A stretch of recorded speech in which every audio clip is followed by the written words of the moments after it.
Welcome back to Radicalize Me. This is Joe. This is my face. I actually don't show my face very often on the channel. Little drawing of me instead. But this is me today, and I have with me a pretty cool guest. This is William Stodden, who's running for president under the Socialist Party USA ticket. So should we call you Bill, Doc Stodden, or Bill's fine. Bill's fine. People can call me Doc. My friends and family call me Doc, but I make my bosses call me William and the police. So yeah? Bill's fine. So we were talking before we started about Bill's multiple degrees in political science. What got you into political science? Were you a socialist from a young age, or were you like more of a liberal? Or When I was probably no, 8, I remember marching for Walter Mondale with the United Steelworkers of America. My mother was a steelworker for my entire life. She put in 29 years and 10 months in at Bethlehem Steel in northwestern Indiana. And she was, like a lot of other steel workers in that area, screwed over by the steel mill when they basically looted the whole place and then sold all their pensions so they could pay their investors. And she ended up getting screwed out of 30 years by 2 months by Bethlehem Steel when they delisted and went bankrupt. But in 1984, we marched for Walter Mondale, and I was pretty impressed by what Walter Mondale had to say. He was considered left of the majority of the Democratic Party. He was for raising taxes, which I think was necessary at the time. He was for rebuilding the working class, and he was actually the last Democrat to really talk about the working class. After that, they started talking about the middle class, and so they threw the workers under the bus. I think about 1986, I was looking at international relations. So this is when I was about 10 years old. And I started noticing that the Soviet Union and the United States constantly fought with one another in the United Nations. And I wondered why that was. And I was like, well, if the United States has been screwing up and overthrowing governments like in Panama or in Latin America and things like that, this is the 80s. And so we had a horrible record with Nicaragua and El Salvador and all these places. Grenada was really a formative thing in my memory. If the Soviet Union disagrees with the United States, and the United States just does all these screwy things throughout Latin America, then that must be something that I need to take a look at, the Soviet Union. So, yeah. yeah, it was an interesting introduction. 1986 was just a few years before the Soviet Union kind of fell apart.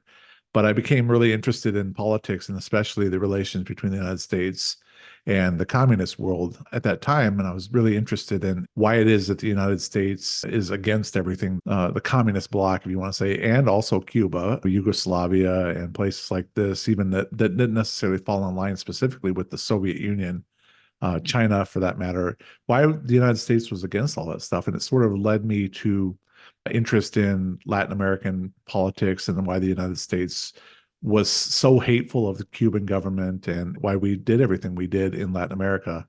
That led into an interest in foreign policy decision making, and so forth. And that from 1986 on to 2012, when I got my PhD, my dissertation was about U.S. policy and overthrowing governments in Latin America. It was like a lifelong journey of trying to understand why the United States' policy is the way it is.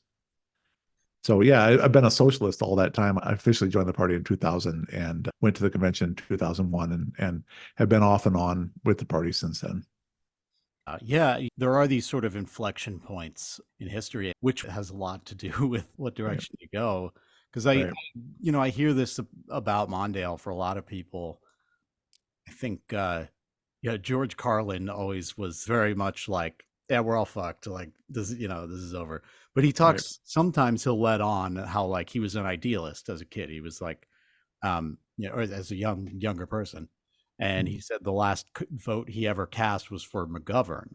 And that was like, you know, Yeah. kind It was of a long damn time ago. yeah. um, and yeah, it is interesting to hear that about Mondale because I've heard similar things. And then Reagan won 49 states. Like the 80s was like a weird time. Yeah. And then I was born the year the Berlin Wall fell. Kids, you can look it up. And yeah, because you were saying just you were around just before the Soviet Union fell. I was, not even aware of my surroundings until probably right after it fell. And it really, like, growing up in this 90s and early 2000s, like, end of history, like, yeah, the like capitalism is sort of an unquestionable Right. law of the universe. And as much as a lot of people are still stuck in that thinking now, um, that does seem to be like the inflection point we're at, where among other things, there is a lot of people watching things unfold in the world on TikTok in real time and all Mhm. this. And kids are going like, wait a second, maybe it doesn't have to be this way. Right. Um, This is an interesting topic that you're bringing up. I think that after the anti-war movement fell apart when Obama was elected, and it phased into the Tea Party, which is obviously an astroturf movement sponsored by the rich and promoted by the ultra-connected right-wing elites. Then it phased also into Occupy, which brought a lot of really, I think, good class consciousness up to the front of the discussion between probably 2011-ish and 2012 in that time frame and 2016 when Bernie Sanders was really like on TV quite a bit and he was really talking about the 1% versus the 99%, and it was sort of taking the old makers and takers dichotomy and flipping it on its head. This really, I think, energized a lot of people to start talking about capitalism as if it's not just automatically a good thing, if it's not just, as Thatcher would say, there is no alternative. Yes, there is an alternative. And a lot of people are seeing that. A lot of people are asking questions now because of the crazy, economic nonsense that we've been going through, where the government's on TV constantly saying how good the economy is and how much it's doing for us and how inflation has been brought down from 9% to 3.2%, when in fact 3.2% still means that prices are still going up for everyone, for all things like rent, for all things like food, for gas and everything. Prices are still going up, even though inflation has been brought down. It's just going up a little slower. And I think that this is not only when, Bernie kind of kicked open the door, this is not an advertisement for Bernie by any stretch of the imagination. He opened the door, but then he refused to walk through it himself. The Socialist Party is out here, and we're talking about the next step. All right. Now that we have the lingo of 1% versus 99%, what are we going to do about it? Well, the Socialist Party will argue that we need to start nationalizing things. We need to start nationalizing the health industry. We need to start nationalizing the workforce. We need to start nationalizing, obviously, the commanding heights of the economy. And we need to hand it over to workers to govern democratically, because it's the workers who know best how to operate the machinery. And the capitalists just sit around, excuse me, on their ass playing golf all day, counting their checks, driving their Maseratis, and complaining about how communist the government is. Well, if it was really communist, we wouldn't have half the problems that we have now. If it was really a socialist economy, I would say small c communist, if it was really a socialist economy, we could resolve a lot of the issues that we're facing now, which is why Stephanie and I are out here running on the Socialist Party's ticket. Yeah, yeah, I think when you get into the weeds, there is like a lot that would change if we became a socialist society. But I do think there's a way in for people when you talk about like it wouldn't be that different for like the existence of, say, like the railroad companies. I was talking a lot about this when that East Palestine thing was happening, because the whole story we were hearing was like the workers have been saying we need more time for inspections, we need more people staffed on the train, we need to do this, um, and so it's like, okay, well, who's stopping the workers from doing that? We know Right. who. Yeah. And like Amazon, uh, the problem is just that everything's funneled up to Jeff Bezos and a board of directors and shareholders, when like really Amazon is a phenomenal central planning agency that can get anyone anything in a couple of days, and it's amazing. So if it was publicly owned, if the workers decided how to run it democratically and it would provide for them instead of just use them as fodder to run it, then you still have Amazon, but it's doing Right. something positive. It's just providing rather than like extracting. There's a book that I want to point your listeners to, if I can. This guy is not alive anymore. His name is Edward Bellamy. And he talked about what happens when you have capitalism just let go on its own. Well, the tendency in capitalism is to monopolize. The tendency is to, they say that it's based on competition, and we have competition which helps the consumers. In reality, Walmarts of the world are octopuses. They're combines, and they're designed to eat up all the smaller competitors, to outcompete them, to drive them under and become the only market in the world, is what Walmart's ultimate business goal is. They don't like competition. They have politicians in their back pocket specifically to prevent competition in the market. Once you have a sector that's completely and totally controlled by Walmarts or Amazons, or in the media sector, AOL, Time Warner, I might be dating myself, that might not be what they're called anymore. What Viacom or whatever, these huge, massive combines, GE, and then of course in agriculture, you got ConAgra. Once these things become monopolies, it becomes very easy then for you to say, okay, well, we're going to switch this company from all benefit to the shareholders, which is a tiny fragment of the people who are involved in that economic activity, to all benefit to the workers, which you keep the same structure in place. You just take the benefits and distribute them to the workers. And I think that once you give workers a stake in their own companies, they'll not only make intelligent production decisions, because not only are they workers, but they're also consumers, Yeah. right? And they know what they need in the market. They know what they're looking for in the market. You don't have to have some central planning board over the whole economy deciding. The workers themselves, who are also consumers, can help decide what that is.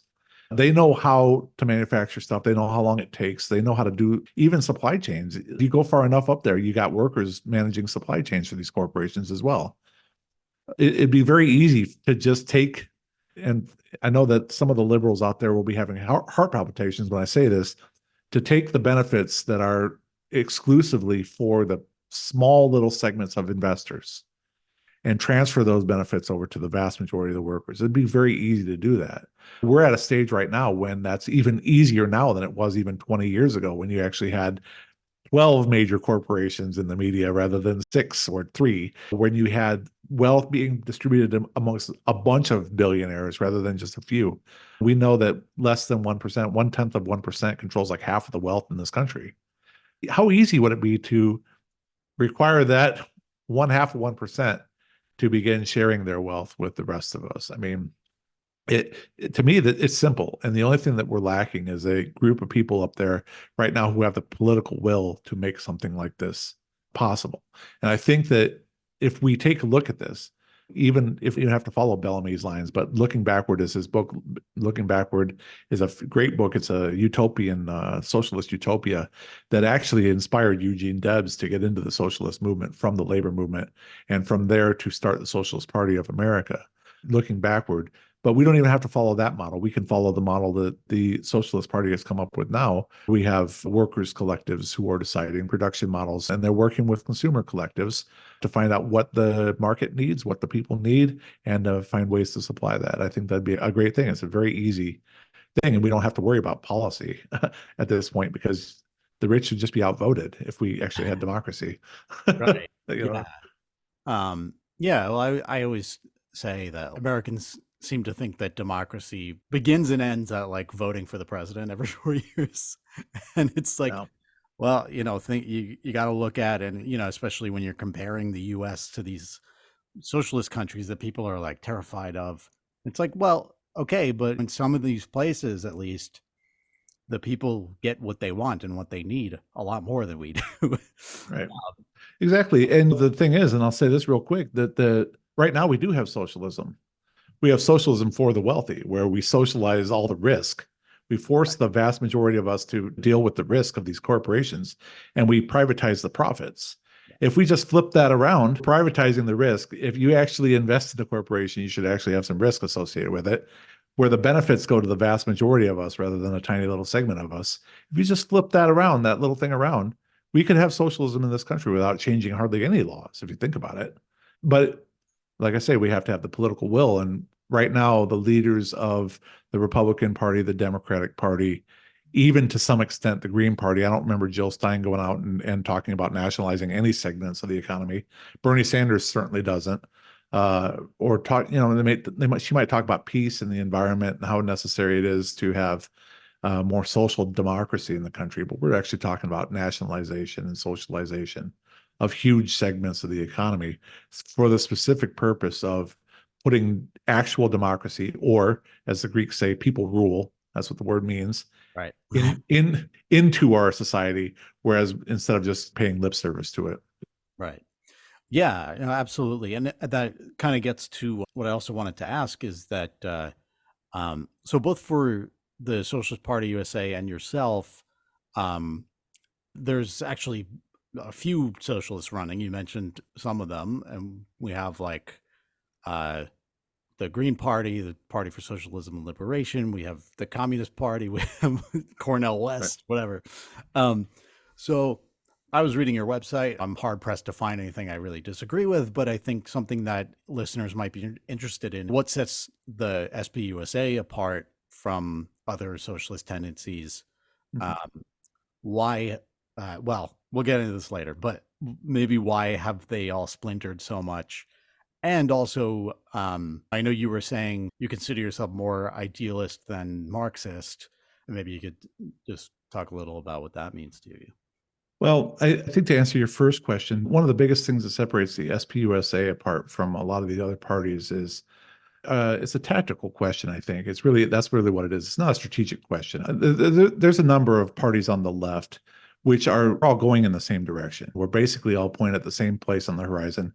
We're different from DSA, for example, because the DSA believes that they can do the work within the Democratic Party and they can reform the Democratic Party. The Socialist Party emphatically denies that. That's not the strategic aim of the Socialist Party. The Socialist Party is the Democratic Socialist Party, but the DSA is not a democratic socialist organization. They're a social democratic organization. They believe in working with the Democratic Party. A few locals may disagree with that overall plan, but basically, when the DSA and the Socialist Party split in the 1970s, it was so the DSA could become a faction of the Democratic Party. And the people that formed the Socialist Party USA disagreed with that tactic. Okay. I don't know about the DSA's commitment to socialization of the economy. I believe that they believe that we can have a welfare state and be all happy with capitalism, very similar to Norway or Sweden or something like that, which are, by the way, very capitalistic countries. They're not socialist by any stretch of the imagination. They have social democracy there specifically to promote capitalism, because you get rid of labor problems when you start paying people a lot of money. You get rid of absenteeism at work when you give people health care. I American mean, capitalists are very bad at capitalism. right. Yeah. Yeah, right. Sweden is very good at capitalism. Denmark is very good at capitalism. And generally speaking, that's how they preserve their capitalist model, through social democracy. That's not socialism. That's not people owning the means of production. That's still the capitalists owning the means of production. So we have a lot of these things in common with a lot of the groups on the left. We may have a different method of coming to internal agreement. We may have a different mode of governing if we were ever to get in power than some of the other groups.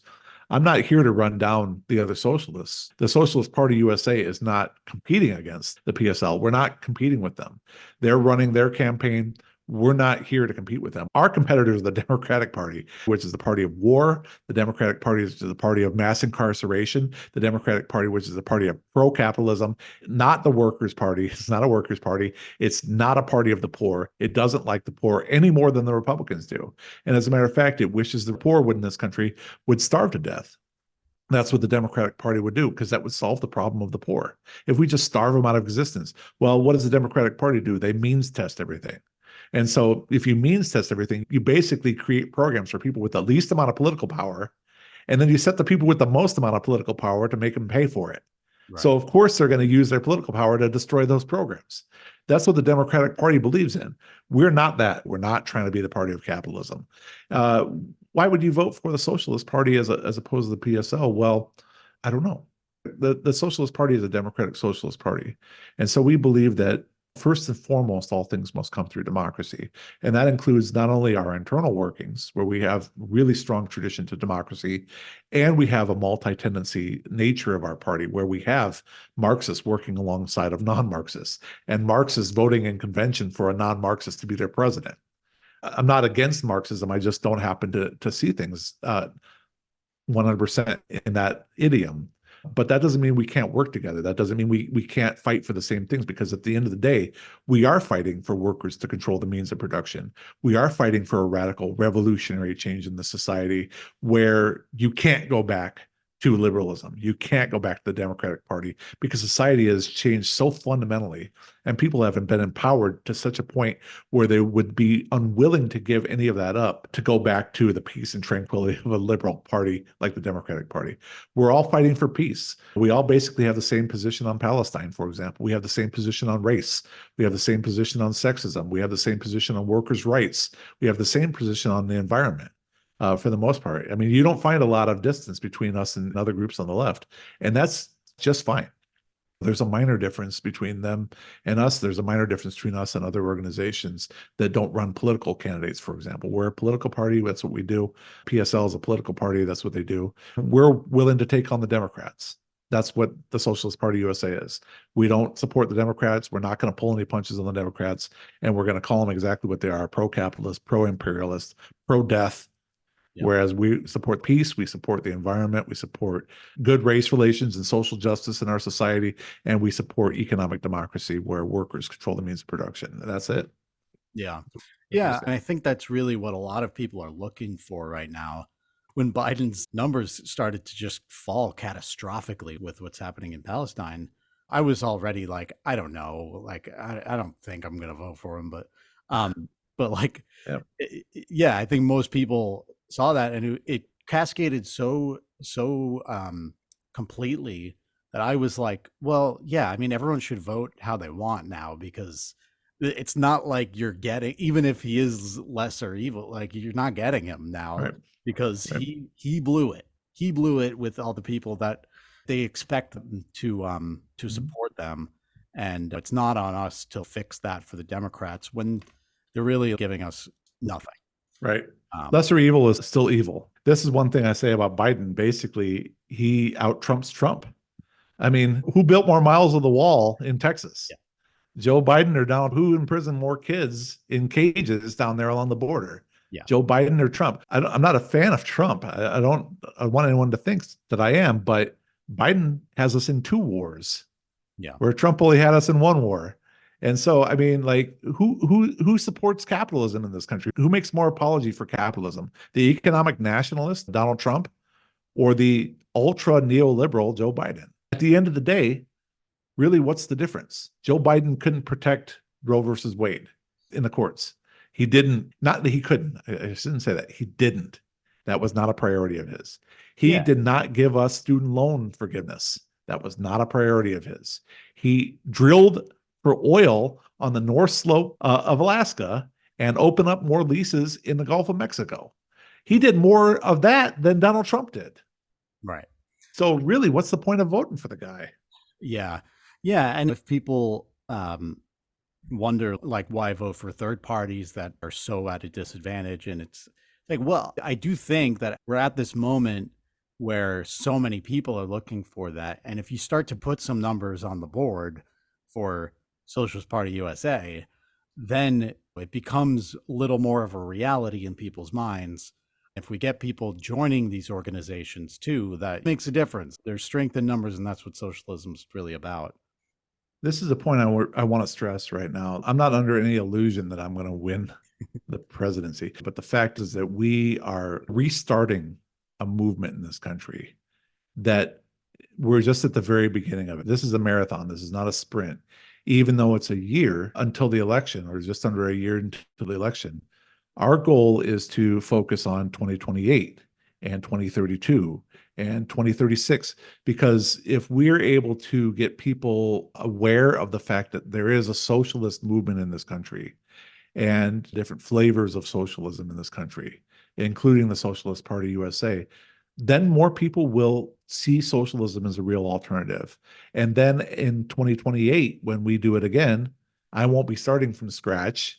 We'll already have people joining the Socialist Party. So we're not a small party, we're a slightly bigger party. We saw what Bernie did for DSA in 2016, where the numbers exploded from like 700 or whatever it was to like 40,000 people over the course of a year, because someone was there to energize people. Someone was there to get them talking and using the idiom of socialism and putting words to what they already thought. This is important. Bernie is unfortunate because he led a cult of personality.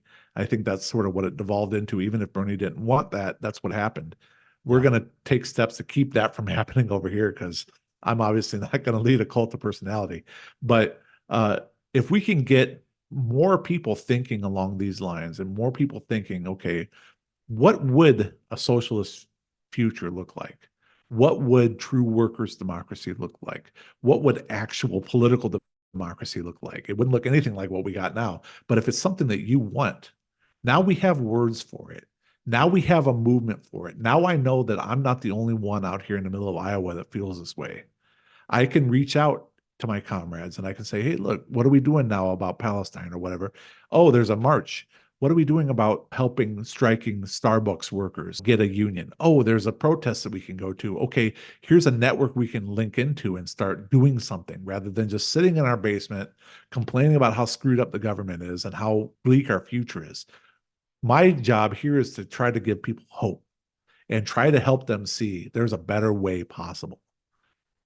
Yeah. It won't necessarily translate into an electoral victory, but I'm asking a really, really tough question of people to elect me for president.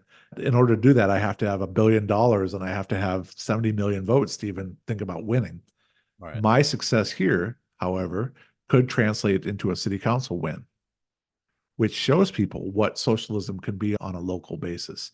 It may help translate into a new local out in the middle of California where we didn't ever have one before, simply because of the fact that people are now energized by this. And I think this is the point of our campaign. Whatever any of the other socialist groups are, we will win if we build our party. We will win if we build our movement. And so our victory, you might say, is imminent. It's going to happen. It's inevitable. As long as we get people who are willing to listen to what we're saying, who are willing to act on what we're saying, and who are not willing to go back to sleep once they hear the message, but go out and actually tell it to other people. I think that that's how this year we will count victory. And then we'll claim victory at the end of the year when we have however many thousands of people joining the Socialist Party or any socialist movement for that matter. If the PSL offers them something that they like, by all means. If the Socialist Party, I hope, offers people something that they like. We have a long history. We have a strong, tradition in our past. Great leaders like Eugene Debs, the hardcore labor leader. We represent this history. We also represent what could possibly be in the future. And I think that's one of the things that I'm running on this year to try to get people to imagine what that future is and to try to show people that. Right.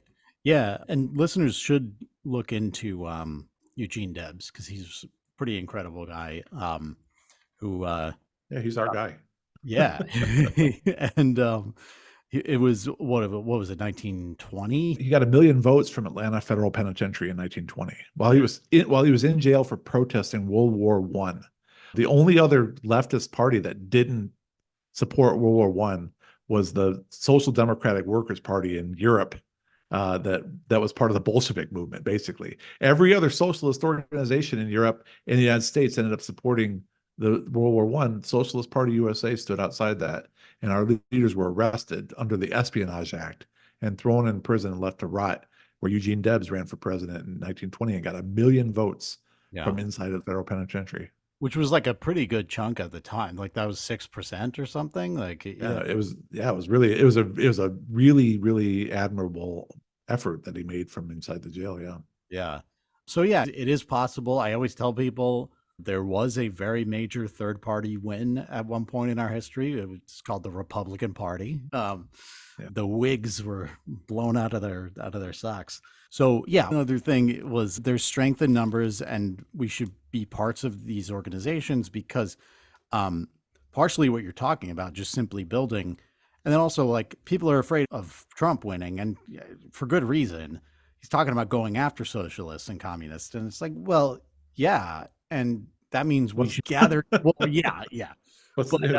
but yeah, we should gather together. We should be together in organizations that can defend themselves. Because if we all retreat to our homes and wait for 2028 when a Democrat beats him so we can organize again, like that, it's just gonna stunt the growth. Right. Democrats hate socialists more than Republicans do. The Republicans don't like socialists on a philosophical level, but we're existential threats to Democrats because we're the people on their left who are pointing out that they aren't everything that they say they are. and Right. they don't like that. That's They yeah. don't like that at all. I'm more worried, to be honest with you, I'm more worried about a Democrat getting elected personally, as Really. a personal. I'm a white man, so I'm pretty privileged. I'm a white, middle class, middle 40s dude in Iowa. I'm very privileged, so I can say that from a privileged position. I'm more worried about a Democrat getting elected than I am about Trump getting elected. Yeah. For the long Obviously, term, you mean, or like no, just like in a year. I mean, yeah. I'm not gonna. I'm that if you watch, watching if there's ever a challenger from the left of Joe Biden, like if let's say Robert Kennedy does something, I don't know, or maybe let's say Jill Stein. Let's use Jill Stein. She's more reliable. Okay, if she ever does something, watch how the media tears her apart. True. Just watch. Yeah. It's not going to be Fox News tearing her apart either. It's going to be MSNBC and CNN. They're going to shred her Yeah. because You're they're really afraid. Cornel West, look at what they did to him when he announced that he was running. They shredded him. This is a man of integrity, and this is a man who everyone knows what he believes. Everyone knows what he says. He might not be as left as I would like, but he was a leftist. He's left. He's to the left of Joe Biden. He's a pro peace guy, and they just took him apart, man. They really did, because he's more of a threat to right. Joe Biden than the Republicans are. They're Yeah, courting Republicans. it's a good point because I remember when they were going after Cornell West recently, Fox News was like, "Come talk to us, buddy." Like they're snakes. They're Right. like insidious. They're like, "Look what the liberals are doing to your guy." And obviously they're no better, but like Right. you can say that when Right. Democrats are But of course, when you're talking to evil, they're the evil guys. When you're yeah, when you're right. talking to Fox News, they're the evil ones. When Yeah, you're talking to MSNBC, they want you to think that they're your friend, and then they're right. going to still rip you apart. I mean, it's like, what do you want? You want the guy that has the knife right in your face. You know what I mean? Like, I'm going to stab you. That way you can make sure you're backed away far enough, instead of someone that goes to embrace you and then stabs you in the back. I mean, who's better? In Yeah. in that case, talking to Fox News is probably better. Yeah. Something else I wanted to ask is uh I do think that you make a good point about there's a handful of different socialist parties, and we can all run without being so much opposed to each other. And I wonder if because Americans love the illusion of choice, um, if like a multi-party socialist experiment would work in the U.S. better than a Marxist-Leninist one-party thing. Because yeah, I think that people really like that, and that could be socialism with American characteristics, like China says. Because I think it does look different everywhere. Even Castro said, like, America should do what works for America. So, your thoughts on that, plus anything else you would say, like, what might ease Americans' minds into like, using the word socialism? Well, to the first part of that, I think that the Socialist Party advocates a multi-party democracy with ranked choice voting. So you should be able to select the party or the option that best suits your preferences. And we're also realistic in the fact that that might not be the Socialist Party. That's fine. The goal is, in this sense, to make sure that the people's voices are heard rather than force our ideology down other people's throats. Obviously, we think that what we're saying is correct, or else we wouldn't be saying it. We're obviously not going to go advocate something that we don't agree with. But the Socialist Party is a democratic, small d democratic party. And we have to realize that we're not going to win every election or even most elections. Right now, we're in a position before the revolution where we have to play politics. We involve ourselves not only in direct action and labor action and these kinds of things, but also in electoral politics, simply because of the fact that that's what we got to do to get to people right now. That's what we have to do. After the revolution, we expect the people to determine their own constitution. I don't imagine that our current constitution, which enshrines liberalism from top to bottom, and this two-party thing being a real substantive choice, I don't imagine that will survive. Which leads to the next question that you asked: what do we do to say to people, "Oh, it's okay, we're using the S word, but it's okay, it's all right." Well, we've got socialism in this country already, and people are perfectly fine with that. And I say that because of the fact that when we talk about central planning, or when we talk about workers, collectives, or these kinds of things making decisions, we already see that in things like the insurance industry, for example, where a group of bureaucrats Now, this is not what the Socialist Party stands for, by the way. We stand for democracy, where the consumers are actually have a choice. But when you think of this like planned economy or whatever that everybody's so afraid of, a group of bureaucrats decide whether or not they're going to pay your insurance claims. You don't have any say over that matter. It's all for the bottom line. We're fine with that. We're perfectly fine with the military having completely free healthcare. And as a matter of fact, we're perfectly fine with Congress having perfectly free healthcare. Even though Congress is at a 28% or 25 or whatever it is percent approval rating, we're still totally fine with them having lifelong pensions after they get out of office. So if we're fine with that, why can't we be fine with that for ourselves? If we're fine with those rich bastards, excuse me, having lifetime healthcare, lifetime protection, lifetime pension after they get out of office, even though they haven't done shit, excuse me, I'm sorry for cussing so much, even though they haven't done anything for the working person or for the poor, Yeah. why can't we be fine with something like that for ourselves? And it's not that everybody has to work for it, because what do Congress people work at? Most of them come in rich. They live off of their investments. That's how they get there in the first place, because they know enough people to give them tons and tons of money to be able to bury whoever their opponents are in their money. So Right. what do they work at? They don't work at nothing. Whereas you got an electrician out here working 40, 50, 60 hours a week, and he's making enough for his family, but his job isn't secure. You got even union workers whose jobs aren't secure because the unions are often in league with the Democratic Party.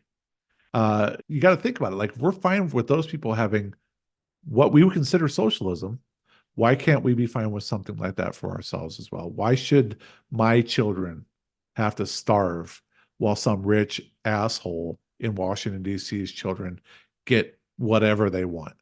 And it's not like I don't think that they should have whatever they want. I think that my kids should too. It's not that I don't think that our military should have good health care. I absolutely, as a veteran, think that they should have wonderful health care through the VA, including mental health that takes care of PTSD, doctors that take them seriously when they report problems sleeping at night. I think that that's absolutely essential. I think that Joe Bricklayer should have that too. I think that the person that bags my groceries should have that too. And who's going to pay for it? Well, we put $873 billion this year into the defense budget. $873 billion could fund all of SNAP. It could fund all of pre-K education. It could fund all of post-secondary education. We have a $1 trillion student loan problem in this country that could be wiped out overnight with the president saying no more student loan debt. Yeah. Just like that. Because the government owns those loans. The government can just say, we're not going to collect it. Bam, it's gone. Yeah. You don't need an act of Congress. Why don't we like that for ourselves? Why are we perfectly happy letting the rich get by with that and have everything? Why don't we want that stuff for ourselves? And so when you say people are afraid of socialism, I don't think they really are. I think they're just afraid of what they've been told to be afraid of. And the result is they tend to vote for Democrats or Republicans when they could have such a much better deal if they would just vote further left and actually vote for their own interests, vote for a third party, vote for the Socialist Party, a Socialist Party, whatever, someone who's dedicated to fighting for working people and the poor, which make up the majority of our population, rather than someone who's dedicated to fighting for the investor class and the owning class, which is what the Democratic and Republican parties are supporting. Yeah. I think fundamentally people are really starting to, I mean, I don't know. I'm just seeing my own social media feeds, but it does seem that this is the talk of the town a bit, that people are just starting to understand that, like, oh yeah, they're all doing this to us. Like they all have APAC money coming in. They all have defense money coming in, Right. and it's insane. Sometimes I'll get angry Republicans on my TikTok comments and stuff, and I just try to very patiently, like, I don't know, man, we're dealing Well, with the that's what same you voted thing. for, Like, man. yeah. Yeah. We Um, want to change, man. It's up to us. If we want to change, we got to go out and do it. You know what I mean? That's just the way it has to be. If we want to change things, we got to stop playing the game by the rules of the people who made the rules for their own benefit. That's like the refs setting the rules at the football game to just make the refs look good. We got to stop doing that. If we're sick of that system, if we're sick of these rules that prevent us from living a good life, if we're sick of a society where we're told we have upward mobility, but as a matter of fact, we see our paychecks getting smaller and smaller and smaller every week because we can't stop this goddamn inflation from happening. The Federal Reserve creates policies that are designed to keep inflation in place. Heaven forbid prices go down in this country. Yeah. They're bragging on Facebook, man. Joe Biden took a 9.7% inflation and dropped it down to 3.2%. Prices are still going up. That's Yeah. what that means. Just a little slower. But people are perfectly happy with that. Why? We shouldn't accept that. And Right. as a society, there are 300 million of us, and there's like 50 of them. Why do we get outvoted by those people all the time? Yeah. Well, if people can think of it as if there's a 3.2% inflation rate and you did not get a 3.2% raise this year, you're poorer than you Went were backward. last year. Mhm. Yeah. You went backward. Yeah, absolutely. But yeah, so on that same vein, is the Socialist Party running people for other positions or? We have socialists going on around the entire country right now. We have a socialist on a green ticket. We got green ballot access a lot of places in North Carolina. One of our comrades who was in our leftist study group, actually our weekly leftist study group, where we study theory, we take a book, we talk about it from a Marxist or a leftist perspective. He's running for governor of the state of North Carolina. Wow. Josh Bradley, who's working with my campaign, is running for city council somewhere in North Carolina. So we got people around the country right now. And we got more people who are in the process of figuring out if they're going to start running.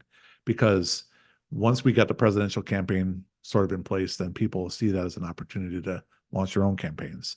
And so I think over the next couple months, as these campaigns start heating up, we're going to see more and more people going out and actually running for office. Yeah. Yeah, very cool. Um, yeah. Oh, Anything up in the Northeast here or I'm not sure if there's any Socialist Party members working in the Northeast, but I do know we have Socialist Party members on city councils in New Jersey, for example. Not exactly the Northeast, it's still the Mid-Atlantic, but I'm sure that there are candidates that are considering running as socialists. Maybe not from the Socialist Party USA, but there are socialists running, I know in Massachusetts right now, who, who we would who we would find a lot of common cause with, if you get what I'm saying. I know we have socialists on school boards in Minneapolis. I know we have socialists in city councils out west. We have some socialists who are considering running down south in Alabama and Arkansas. So we got socialists, like small s socialists and capital S socialists, running all across this country right now. And the presidential campaign is sort of the marquee one. It has the potential to make the biggest splash, but I guarantee it, bang for your buck, it's those smaller down ticket races that are going to make the most difference because yeah. they can win. I won't be Let's say. elected. So, but Yeah. vote for me anyway. We're going to try to get on the ballot. And the more people we get to vote for the Socialist Party, of course, that's more publicity or more awareness of what we're doing. Yeah, yeah. Again, it's like if we put some points on the board, that would be a good feeling to be like, oh, we Right. actually got a little bit of traction here. And you're one of the what was it, the eight official parties of the U.S. I think it said, or Oh, I don't know. I don't know how many official parties there are. I'm pretty sure there's more than eight, though. I'd okay, like yeah, to think we were one of the eight, but I don't. yeah. Well, I because I think that know there there's are like more a than ton that. of parties, but I think like Yeah. with consistent ballot access, like something like Um, that. I don't Now know. we don't usually have consistent ballot access in the Socialist Party, unfortunately. And the Oh, last time we really did, for example, we ran Howie Hawkins and Angela Walker. Angela Walker is a lifelong SPer. Howie Hawkins was also in the Socialist Party as well, but they ran primarily a Green campaign. And the right. Greens have more ballot access across the country. We're a small, dedicated activist organization. Socialist Party continues to remain among the only eight United States political parties officially recognized by the FEC to hold national political party status. Well, there you go. I don't know what that means, but it sounds cool. Some bureaucrat says, "Oh, Socialist Party USA. I guess that's these guys." So whatever. I'd like to think that we were that important. It's possible we are. I'd be great. But you can check it. You can check it out on the Socialist Party's website. So Yeah, we'll be happy to tell you all about it. partyusa.net. Yep. Socialistpartyusa.net. That's what the Socialist Party's website is. Their principles and their platform are there. We're running on their platform primarily. We got a few of our own ideas, but primarily the goal is to announce the Socialist Party's platform and to highlight what the party believes. Way more than half of our whole strategic goal here is to build the party. to continue to build the party from where it started. We had a really energetic campaign in 2016 with Mimi Soltisic, who got a lot of people, a lot of activists joining the party. So we're going to continue to try to do that work and get just really active, focused on the youth, because a lot of the stuff that we're talking about directly affects 20-year-olds, 30-year-olds, and that kind of stuff. People that are looking at getting out of college, and now we have $60,000 of student loan debt over our heads, or I'm broke, I live in the city. What's my option? I either go in the military or go to jail. Okay, well, if I go in the military, I might be training some Israeli soldier to go commit genocide. Or I might be part of the group that moves tanks into Ukraine to go kill civilians or whatever the case may be. So we're focused on a lot of the young people. That's really what we're trying to do, is build that party up. And so, Yeah. yeah. Yeah, and people out there who have given up voting. Mm. Why not vote for the Socialist Party? Can't hurt. Come on. It can't hurt. I guarantee that. That's Yeah. for sure. Unless you're like one of these libertarian guys who thinks that you're dirt poor, but just like any day, your luck's going to change. And if you just pull yourself up by your own bootstraps, it's a little harder. Yeah. You will become the next Bill Gates. Oh, for sure. That's, yeah. I will never be the next Bill Gates, but yeah. So you've got the elections going. You have like the study group, which is that stuff is a good time. Like, I know it might sound boring to people, but like that is a really good place to learn, because like the books are dense. Sometimes they're hard to get through yourself, and just having people to talk about it with, it's exciting getting like, oh wow, like there's so much written about all of this over decades and centuries. Right now we're doing bell hooks, which is very, very approachable. Yeah.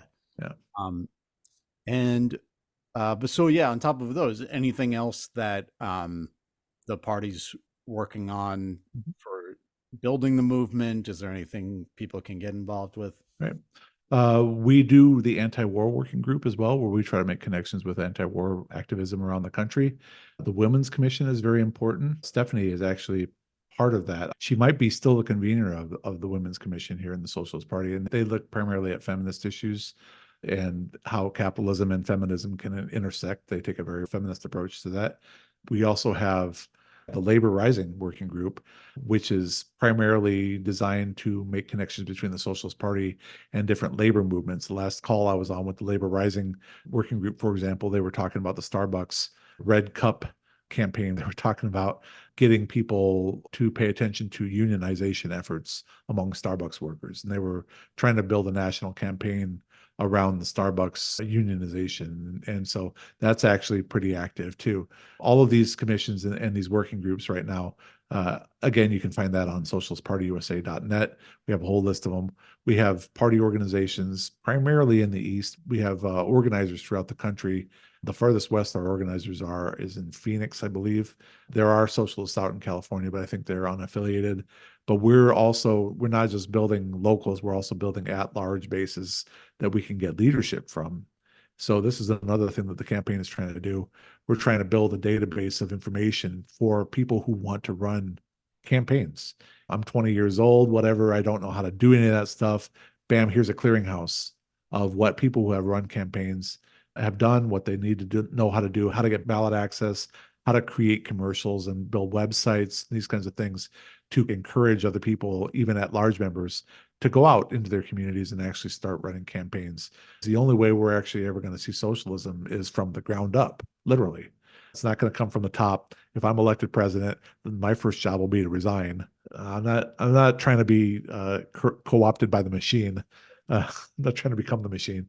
I'm just trying to break stuff open as far as that goes. But obviously, I'm not going to be elected. But that doesn't mean that we can't get people in city councils and school boards where they actually make a difference that people themselves will feel and that people can engage with directly across the country.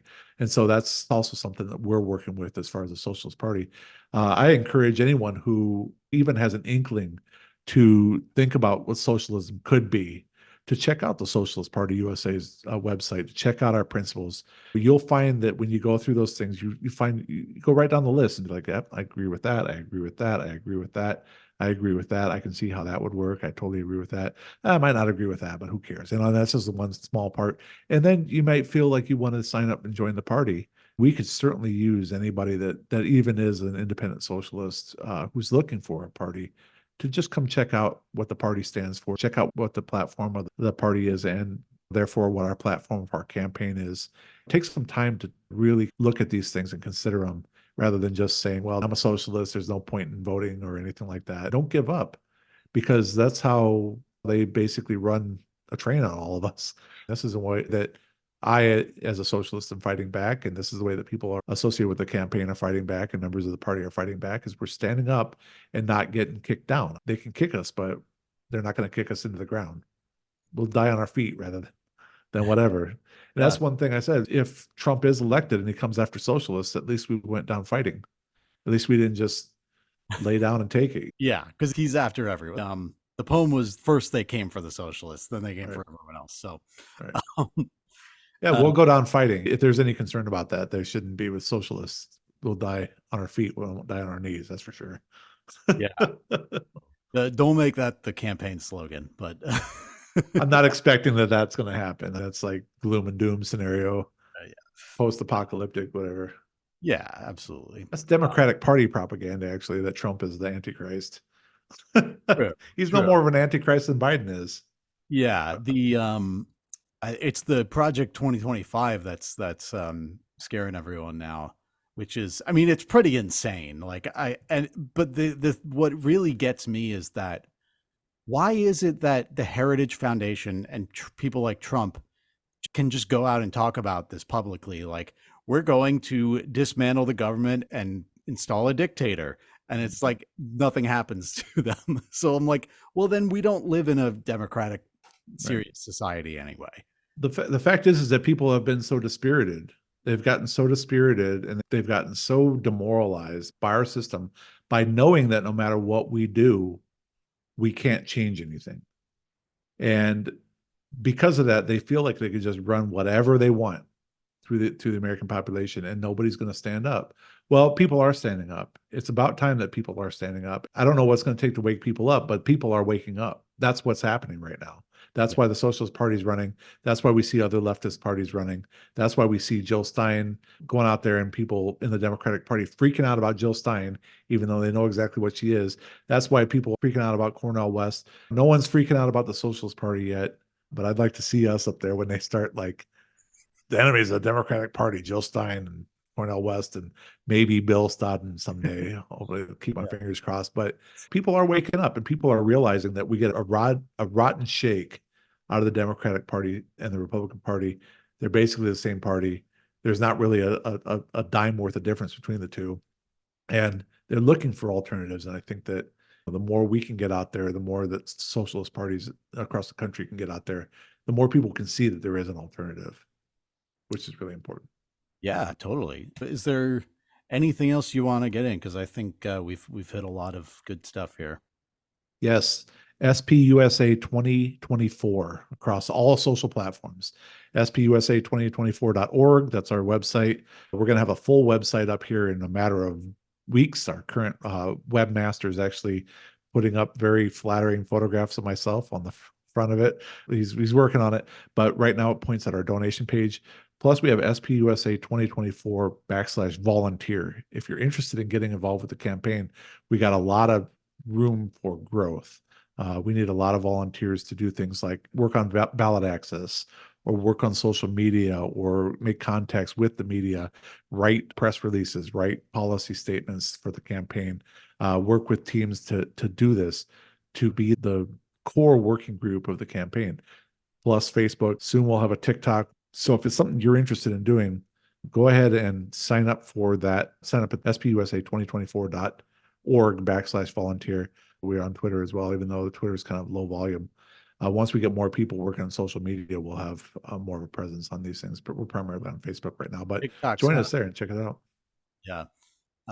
Yeah, TikTok's kind of where it's at. I feel a million years old on it, but people are watching it, so it's the place to be. I don't know any of the dances, but I have a daughter who does, and so she'll be happy to show me the steps.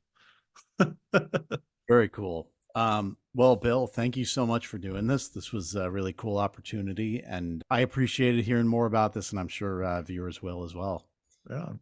Well, thank you for having me. I really appreciate the opportunity to talk with you tonight.